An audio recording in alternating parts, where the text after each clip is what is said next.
CD од Републичкиот судски совет е првиот материјал кој членовите на антикорупцијска го добиле откако најавија проверка на судиите и нивната имотна состојба. Поплаките, жалбите, одложените рочишта ќе бидат во фокусот на антикорупционерите.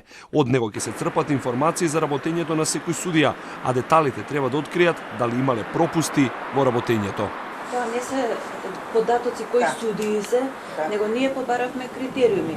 Одно да речеме застарени предмети, кои судија, колку застарени, од која година ги има предметите, преставки, менување позиции, дисциплински и така натаму. Значи, тие податоци ни се доставени. Ние треба да седнеме, да ги анализираме, да ги провериме и тоа ќе ни бидат критериуми врз кои што ние ќе извлечеме примерот кои судии, ќе ги опфатиме со нашите проверки. Но каде заглави предметот на ДКСК за проверката на имотот на 5 судии кои Стейт департментот во извештај ги посочи дека дозволиле политиката директно да се меша во судството, се уште нема епилог.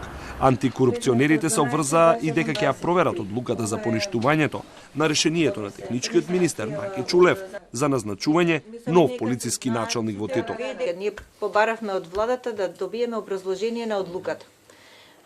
Затоа што ДИК се прогласи за ненадлежен, меѓутоа од самата содржина не видовме и каде ние би можеле да постапуваме во тоа и затоа побаравме владата да ни даде образложение на нивната одлука, зошто донеле таква одлука.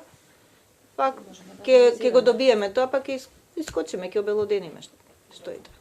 Спорно за комисијата било и експресното назначување на Башким Хасани за ВД заменик директор на управата за финансиска полиција на местото на Берат Дехари од страна на владата и порача на владата да ја преиспита одлуката и да ја спроведе процедурата како што е пропишано, откако дошле до заклучок дека огласот за вработување не бил испратен во дневни весници, од кој еден на јазик што го зборуваат најмалку 20% граѓани.